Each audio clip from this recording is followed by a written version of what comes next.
we invite Mr. Apers, Frederic Apers from CarFlowManager, to look at the prerequisites from the seller point of view. So, Frederic, welcome. Thanks a lot for this time slot. So either you go digital or you don't. Who am I? I'm Frederic. I'm the founder of Ystream. Ystream is an ecosystem of digital companies. So we're also active in other industries, hospitality and other industries, but helps a lot to also apply best practices into the automotive. So within the Ystream ecosystem, we are about 150 people, all digital people, all IT experts. But one of our core activities in the automotive, we do it with Carflow. So Carflow was founded in 2008 in Antwerp, in Belgium. What we do, what is our core business, is that we built actually digital showrooms and marketplaces. We do this in multiple countries. We have about 1,000 customers. We do this for dealers, for brands, for leasing companies, and other sectors. Now, what is interesting is that during COVID, we had a lot of requests from dealers actually that asked us, like, can you put a buy now button or reserve button now on our digital showroom, on our website actually? And what we saw actually is that the conversion rates still today are, let's say, lower as 5%. So, which is quite significant, low. And also if you compare like what recently happened with platforms like Aramis and things like that, you could ask yourself like, what is happening in this marketing? We all talk about online sales, the online customer journey, but bottom line, the conversion rates, what we see, are much lower than what people think.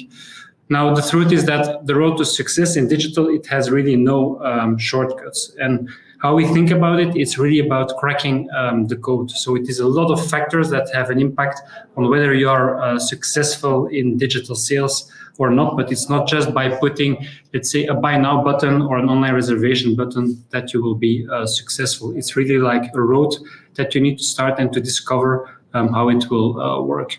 What we did within our company is actually we defined 4 building blocks which are important to be successful. The first one is logically, it's everything about the offering. It's about virtual attractive offering.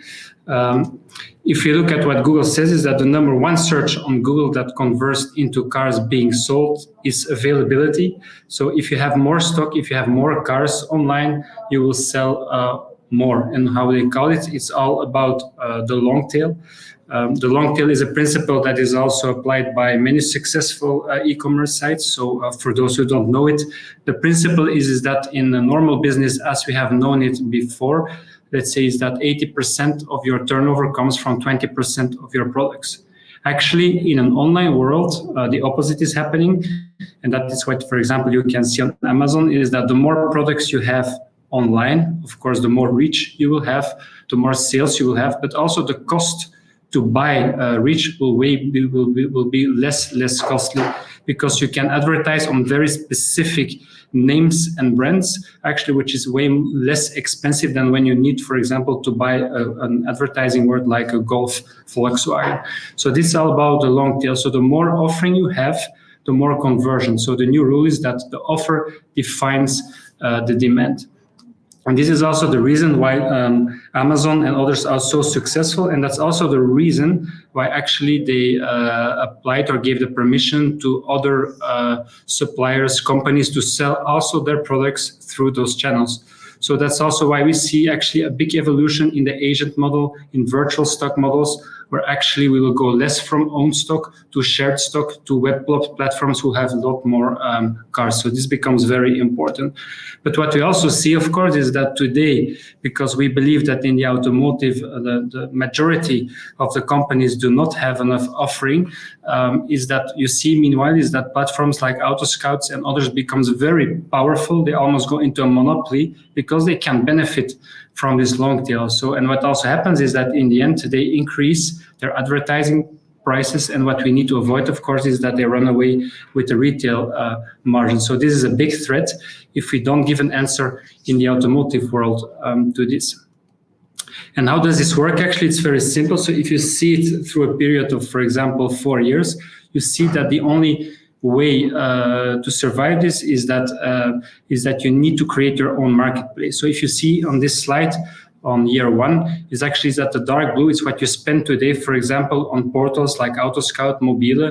The green is what we call the organic search, is that, let's say, the search that happens that when people type in Google and they find you, this is for free. And then you have some companies that spend in paid media, where you buy Google AdWords, where you pay for social, for Facebook and things like that.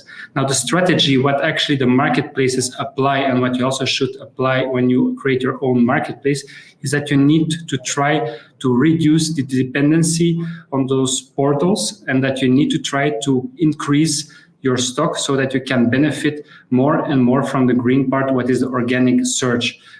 Here you see it in a very small way, but if you would configure it in a, let's say, a business case, you will see that the benefits of it are huge. So the advertising spend will be reduced a lot, but will have a significant impact on your marketing budget. And this is actually what is not happening for the majority of the dealer companies. And this is also the reason why companies like the marketplaces really benefit today from this automotive sector lacking to apply this kind of strategies. Of course, this is the quantitative part, the quality, but it's also about the qualitative part. And where you really can make a difference as an automotive company is actually to try to bring the human factor in the front end of the platforms. What we see is that the more the world becomes digital, the more you can make a difference with the human factor. And what you need to try to do is actually to make a difference in the way how you present the cards and the information you give. So this is just an example. For example, on top, where you see that based on the consumer request, is that you will present cars that have a better or worse match with the request of the customer. So this is an AI-based model. On the right side, for example, you see that the consumer can buy the car, he can rent the car, he can finance the car, he even will be able to choose between different credit companies. He immediately could buy the car, and he also can do immediately a trade-in. So what you try is really to create this, let's say, way of presenting the information in a better way. What you also will do is, for example, to present the weak points, the strong points, to bring transparency and even give very good commercial descriptions. If you look at the media portals like AutoScout and others, what you always see just technical data. You don't see commercial text. Like when you go into a showroom, you get also a commercial explanation about the car. You don't get immediately technical data. Actually, what is happening today in the online world is actually opposite of what is happening in the offline world. And actually what we need to try to do is to bring this offline experience to the online world, and that's bringing this human factor in this way to the online world. And it can go even further. People like to get an overview of the total cost of ownership. You even could benchmark the cost of the car and things like that. So the complete information gives the consumer a very good tool to orient and to find, let's say, the right car to buy. When you have this done, when you have your offering presented in a very attractive way and you have enough cars online, the second layer on which you need to work is what we call the convenient interactions with the consumer. And here it becomes a little bit, let's say, tricky, because if you would follow what Steve Jobs said, he said, like, you've got to start with the consumer experience and then work backwards to the technology. So it's really that you need to create something that is very convenient for the consumer, very nice to be on, to use, and then you will be successful in an online world. However, if you look, and this is just, let's say, a sample on the as-is situation of the majority of the dealers, if you look at the digital ecosystems, you see like they have OEM systems in their company, they have accounting software, they have a lead or sales platform like Salesforce, they have vehicle management system for their used cars, they have their own DMS, they have a dealer website, or sometimes they even have multiple websites. They have different add-ons like chat functionalities, other things, payment integrations. They have marketing automation tools. Then they need to connect to portals. So if you look at it, you see that it's almost impossible to create something convenient for the consumer. So this is where it actually fails. And even more, we see that in brand related dealerships, official dealerships, we even see there a way bigger struggle than in the independent sector. So that's also probably why companies like Kazoo and Aramis are quite successful today, is because they have a less complicated digital ecosystem they have to deal with. So this is really the challenge, and this is something you really need to overcome. You need to start from a blank page, first create the consumer successful consumer digital journey, successful consumer journey, and then to work backwards to the systems. And you can see multiple examples on many websites and big platforms. So this is just an example of a trade-in process. So imagine that you are a consumer, and on a Saturday evening, you're sitting in your sofa, you are looking for a car, but you also like to know what is the price of my actual car. You need to fill in a whole wizard. This will still be, let's say, most of the cases possible, but then they start asking VIN data, they start asking pictures, but in that moment, for example, when it's winter, it is dark outside and you don't have pictures of your car. So actually what here is happening is that the dealer is trying to push his internal processes to the end consumer, while actually what we did in the new platforms that we created is actually we removed all those difficulties. We just asked for some short information, but this way at least you can capture the lead and go into a dialogue, and all this additional information you can ask it in a second phase. So these are typical examples of where the complicated internal process is pushed towards the consumer, that this convenient customer journey is not working, and that the number of leads you will get in will significantly be reduced. In practice, we have samples of going 80% more leads when those fields were taken out. You also have good examples. For example, if you look at Kazoo in the UK, so we see also a lot of companies struggling with, let's say, the whole reconditioning process, like how do we need to fix, to clean the second-hand cars. What I like a lot about Kazoo is what actually they use the imperfections of the car, first of all, to create this transparency towards the consumer. This also gives a lot of trust, and also this way you can give a feeling of, let's say, a deal on a car. So I think that here, what they did is they did not try to create processes, let's say digitized processes to deal with the whole reconditioning process. They simply put forward, let's say, the imperfections of a car and even turn it into a commercial advantage. This is the way how Steve Jobs would do it too. He will think from the consumer and then backwards work to the processes. And that's what we always have to try. So if you go to multiple platforms in the automotive, you will always see the same of issues that can be improved.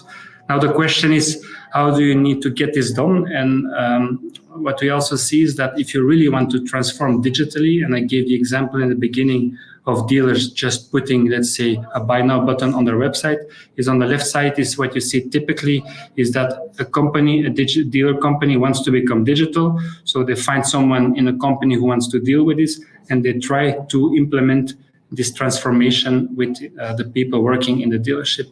And here it's where it goes wrong, because they have to deal with all the complexity of the internal IT system. So how you need to do it is actually, as we believe in it and where we see the successful cases, is those actually who are creating kind of their own competition. So what they do is they start doing a kind of a startup in the proximity of the dealer company, and then let it grow with new people, with young people, with digital capabilities. And from there, they are able to transform, let's say, their traditional dealership. So that's the way how you need to deal with it, starting from the consumer, acting as a startup in the proximity of your company, and that's when it will work. When we go even one step further, so we had the virtual attractive offering. The second layer was where you really need to work on very convenient interactions. And then if you go into the next stage, it's everything about self-service. I believe this is the core of the digital transformation today. And a nice example, for example, and we all know it, is when we want to book a restaurant, for example, is that on multiple websites, here you see that in a few clicks, you can choose a number of people, you can choose the moment, the hour, you get a confirmation, and actually your table is booked. A very convenient way, but it's also completely self-service. You do not need to interact anymore with people from the restaurant. Everything is done by itself. And this is, for example, let's say a preview of a banking app. I put it in a presentation because I believe that what the banks are doing today is they are really re-educating the consumer. People are forced to go completely into self-banking. The bank systems even allow now to buy houses through their banking, to get loans, to buy insurances. And actually, people do not go anymore that frequently to the offices, to the bank offices. So here you really see like the banks changing the online behavior, the expectations of the consumer, and we can learn even in a sales environment a lot from these banking environments. They create today the new consumers. And an example of this translated in the automotive is, for example, the booking of a test drive. Again, let's take a Saturday evening. I'm sitting in my sofa. I want to I saw the dream car. I want to do a test drive. So I fill in a Saturday evening the form. What happens today is that this form will only arrive Monday morning in the dealer company. The sales guy will call me. Probably I'm in that moment in a meeting or somewhere else. I don't have my agenda with me.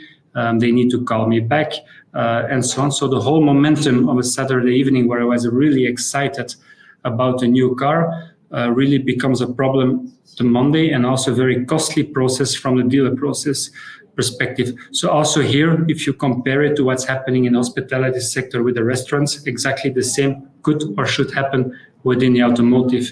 And this way you have multiple processes that can be automated. So how we look at it is that if you go into this self-service dimension, is the most important is that you have less dependency from your sales teams, but is also that you will lower a lot of the costs. If you look at it before the year 2000, what happened, of course, is that people went to dealerships and everything depended on the performance of the sales. Were they nice? How did they deal with the sales transaction? Everything. Then from 2000 until 2020, from here we saw, let's say, a new evolution in websites. The consumer was orienting online to buy his car, but finally he still went to the dealership actually to negotiate and to buy a car. What's happening today and what will evolve even more is that besides the websites and the sales in the showroom, is that the self-service layer, what we call a sales automation, will become very important. This is also actually what is our focus within Carflow, what we try to do for the automotive customers. It's really to try to digitize this customer journey. We, as a company, do not see the digital transformation of dealership as purely selling online car sales. As I presented in the beginning, the conversion rates are very low, but we do believe that the digital transformation is all about digitizing, let's say, the processes, the sales processes to a maximum from what is possible. And this way, your dependency in the end on sales, and also let's say the brands are doing big rollouts of platforms like Salesforce, actually to control the salespeople on how they are dealing with sales. We truly believe actually that this dependency can be reduced a lot by, let's say, implementing these automations. But also this means that in the future there will be a new role of sales, because your salespeople will be less reactive but can work more proactive. They will become, let's say, almost call operators with digital skills who need to get the digital capabilities. They will probably work on data, DMS data. They will call proactively customers in order to generate a sales. So a new type of sales will be a logical consequence of all this. And the big question today is like, will we be able with actual salespeople to give them this role, or will we have to reinvent, let's say, the whole sales teams? But for sure, it will change a lot. And if you look, let's say, on the data about this self-service impact, so this is a sample test that we took from one day, and we took it out from 10 virtual showrooms that we have running. So on these 10 virtual showrooms, we have, let's say, different types of self-service processes. And on the right side, you see in one day over these 10 showrooms, we generated 384 let's say, leads. And from those leads, 36 were test drive bookings. 78 were people who asked online a best deal offer. 151 went through the lead trade-in process and got immediately online evaluation for their car. 44 filled in, let's say, the car agent function, what is, let's say, an agent that can help you to search for another car if you don't find it in their stock.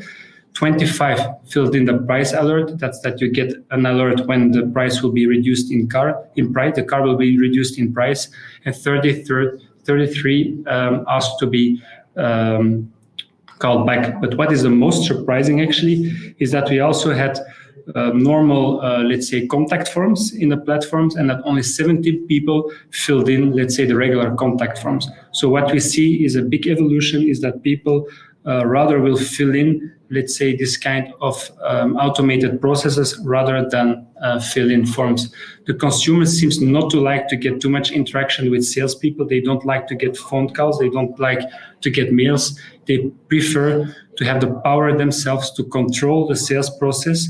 And actually, this way they are apparently more happy. So this is what we see, let's say, as a big part of breaking the code to become successful in digital sales. However, to make this happen, is that you really need within your system is to make an intersection between, let's say, 4 components. On the right side, of course, your website. You need to integrate it with your leads. You need to integrate it with your stock systems, and you need to integrate it with the publishing or the portals. Because in the end, it's all combining a lead with a car. It's when you in your data systems, you can connect a car with the person, the contact. Is that where you can start, let's say, digitizing the customer journey? And that's also the big challenges, because we see today multiple platforms, a lot of software solutions. They're all strong in their domain, but the challenge is really to be able to make this intersection between those platforms, and then you can start creating, let's say, this digital convenient customer journey. The last layer of our pyramid is that actually when you have all those 3 other layers in place, is that people, of course, want something more aspirational, what we call a better world. So when you really have a successful, let's say, online platform, it's that when you also can start thinking about new business models. So this is the model of Waymo, product of also connected to Google, where they really help in their mission is to make mobility more safe and easy for people, access to mobility to everyone, saving thousands of lives. So they are really going into the aspirational positioning. We see other models like Abodyne Auto. It's in Switzerland, where people can take an abonnement on a car. Also, again, a new type of business model that they try to reinvent. We all know Link & Co, also new business models that are being implemented. So if you are successful in the other layers, then you also can start thinking about new mobility concepts. Of course, what we see is that some companies immediately try to implement new mobility strategies, but in our belief, it's too soon. You first need to have the other layers well done, and then you can start thinking about, let's say, new revolutionary models. Of course, the question is like, how do you deal with this 4 layers? And to give kind of a summary is that we see on this picture is that we sit on the x-axis, you have the ability, so that's where you have the convenient interactions growing from very low convenient website or platform to very high. So let's say the upper level of a very convenient website, of course, is a self-service. Then on the other axis, you see everything about motivating people. So why are people motivated to do something on your platform? So the motivation could be very low, or let's say the ultimate of motivation is, of course, if you do something for a better world. And in between, you have what we call the action curve. So about breaking the code is indeed about trying to find a good balance in which you try to position yourself as being very convenient, if you really can offer this self-service, or to have something that is very motivational. And so if you can be on the blue line or on top of the blue line, you will be very successful. You will actually, triggers will succeed. You will have action on your platform. But unfortunately, today, I think the majority of the platforms are still in the gray zone. So is that because they are not convenient enough? And also the reason why to buy there is not good enough. It's not, the motivation is not big enough. And that's mainly because a lot of companies see digital purely as a website. They just transform, let's say, the data they have in their DMS systems or their stock managements towards online platforms. But the whole exercise about finding this right balance between motivation and ability has not been done enough. They don't have the capabilities, not the content, not the skills to do it the right way. So it is not just about having a website. It is really about finding this balance between ability, self-service, motivation, and a better world. But of course, it's not that easy. And the most important probably is that you just have to start with it, because it's a big learning process. And if you want to be successful, it's just like start doing it. You will learn, you will fail, you can try it again. But that's the way how you will survive in the end and to be successful in the end. If we don't do this, we will see that the big marketplaces will go with all the business. So we need to do something about this and try together to do better and to learn and to make it happen. So this is what we do with Carflow. Is actually we built this kind of online experiences. We try to work on all these automations of sales processes, of course, always within the strategy of the automotive company. It's not only, of course, about the front end, it's also about the back end in which we try to automate all those processes, as I just explained. And it's based on all those insights that we get from all our customers, is that we actually, as a SaaS software, as a service platform, is that we built on a roadmap. And in the end, it's all about becoming a mobility provider. But it's not like, let's say, it's more an evolutionary thing that we see, not, let's say, revolutionary. So it's really about going there step to step, because only technology will not help. You also need to adapt your organization. You need to get the right talents, digital talents within your company. And this way, step by step, you can become a mobility provider. So this was my presentation. Thanks a lot. I hope that this gives at least kind of an idea of how you can become better in a digital work. There are great challenges. Yes, go for it. Thank you for your information. I think there is a wealth of information in there. And then also for the audience, it's interesting. I think that all of the different sessions you will see as separate parts as well in the YouTube channel afterwards. So I think it's worthwhile to go through all of this information at ease. Maybe just because we got time for one question, there was a question in the chat, Marcel, and I think this is one that probably for the last years or always has been there, but in this a self-service world almost. Do you have some experience in how those leads can be seen in order to see which ones are a real opportunity? Do you have a check or a qualification possibility there? First of all, we don't see it anymore as lead, but we see it more like bookings. It is like it's not a lead for a test drive, it's a booking for a test drive. And of course, the sales funnel is built up in levels. So the lead qualification is already based on starting from someone just asking for information, going to a showroom visit, going to a test drive booking. So this is the way how you qualify the leads within the sales funnel. It's really from a marketing qualified lead to a sales qualified lead, but it's defined by the actions, what they take. But lead is not anymore, in our opinion, the right word. It is all about bookings, which is connected to the self-service. Yeah. Okay. Thanks a lot. And have a great remainder again of the last part of the expert track. And thanks for your contribution. You're welcome.